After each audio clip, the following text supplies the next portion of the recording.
Olá, o tópico abordado nesses slides serão sobre as novas regras do direito trabalhista instituídas pelas reformas trabalhistas de 2017 e 2019. Em relação à flexibilização da jornada de trabalho, por padrão, os limites permanecem os mesmos, que são 8 horas diárias, 44 horas semanais, 220 horas mensais e até 2 horas extras por dia. Há possibilidades de flexibilização em relação ao banco de horas, a jornada por escala 12 por 36 e a jornada parcial. Há a possibilidade de negociação do banco de horas entre o empregado e o empregador. Antes, esse acordo só poderia ser feito mediante negociação com o sindicato. Quando a negociação for individual, a compensação dessas horas deve ser feita em até 6 meses e o acordo deve ser firmado por escrito. Se a negociação for coletiva, esse prazo é estendido até 1 ano.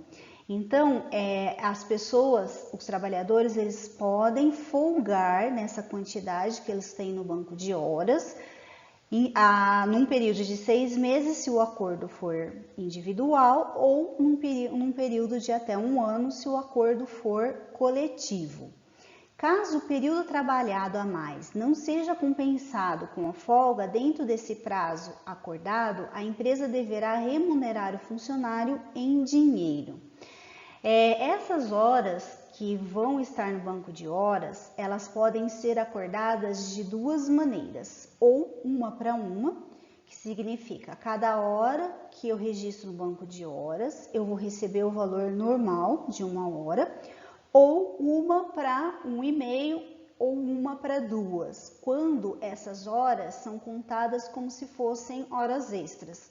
Então, foram realizadas além da carga horária normal, do funcionário, e se forem realizadas durante a semana, elas contam com 50% a mais do valor, ou se forem realizadas em finais de semana, domingos ou feriados, elas contam com 100%. Como que funcionaria isso? Vamos supor que o acordo foi de 1 para 1,5 ou 1 para 2. O que significa isso? Que se o funcionário, por exemplo, trabalhou 2 horas a mais do período dele numa segunda-feira, essas horas vão contar. Ele trabalhou 2 horas a mais. Então, ao invés de eu contar 2 horas para o banco de horas, eu vou contar 3. Então, eu vou contar 50% a mais. Por exemplo, se ele trabalhar num domingo, trabalhou 2 horas em um domingo, então eu vou contar com 100%, eu vou multiplicar por 2, como se fossem horas extras, né? Horas extras trabalhadas em domingos e feriados, elas devem ser pagas 100% a mais. Então, nesse caso, eu trabalhei 2 horas, eu vou contar como 4 horas trabalhadas, tá? Mas isso vai depender do acordo entre a empresa e o funcionário, se vai ser 1 para 1 ou se vai ser 1 para 1,5, 1 para 2, quando trabalhadas em domingos ou feriados. As horas extras compensadas dentro do mesmo mês não dependem de acordo individual ou coletivo. Então, o que significa isso? Se eu realizei horas a mais, essas horas vão para um banco de horas, mas eu vou folgar no mesmo mês em que elas foram realizadas. Se isso acontecer, não há necessidade de acordo individual ou de acordo coletivo.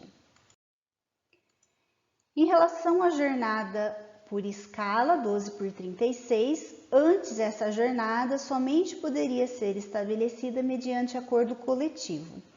Com a nova reforma, ou seja, com a reforma de 2017, essa escala foi liberada por meio de acordo individual escrito sem a intervenção do sindicato.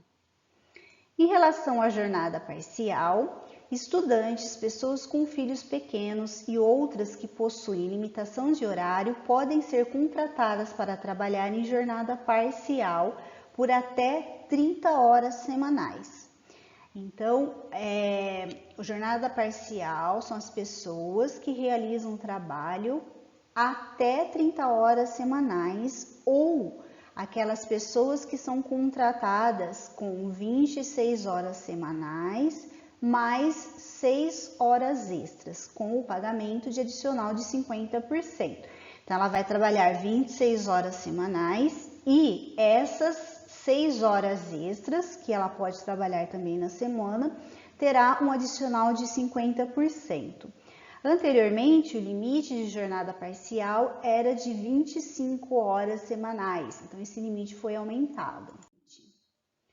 Para efeito de equiparação salarial, considera-se o trabalho de igual valor aquele realizado com igual produtividade e com a mesma perfeição técnica, exigindo-se que o paradigma e o paragonado não tenham diferença de mais de 4 anos de tempo de serviço para o mesmo empregador e que a diferença de tempo na mesma função não seja superior a 2 anos. Tá? Então, como falado anteriormente para vocês, é aqui que a gente faz a equiparação salarial. Então, ela faz de acordo com essas regras citadas aqui. A não concessão ou a concessão parcial do intervalo intrajornada mínimo implicará o pagamento apenas do período suprimido, sendo a natureza desse pagamento indenizatória. Agora vamos falar de novas regras para os direitos trabalhistas que foram também instituídas nessa reforma de 2017. Em relação às férias, elas tornaram-se mais flexíveis. Então, o funcionário ele pode dividir os 30 dias de férias que ele tem no ano em até 3 parcelas ao longo do ano. Antes, podia se dividir em até 2 parcelas, sendo que uma das parcelas precisa ter no mínimo 14 dias e as outras devem possuir no mínimo 5 dias obrigatoriamente. Tá? Então, ele pode tirar até 3 parcelas, dividir esses 30 dias em até 3 parcelas, desde que uma delas tenha no mínimo 14 dias e as outras 2 tenham no mínimo 5 dias. O colaborador não poderá começar suas férias nos 2 dias que antecedem um feriado ou nos dias de descanso semanal remunerado. Em relação ao descanso durante a jornada, o período mínimo de descanso passou a ser de 30 minutos e essa mudança deve ser negociada em convenção coletiva. Em relação ao período de trajeto até o trabalho, então, da casa do funcionário até chegar ao trabalho. Antes da mudança, o deslocamento do funcionário ao trabalho e de volta para a sua residência era contado como parte da jornada, caso a empresa fornecesse o transporte para o funcionário.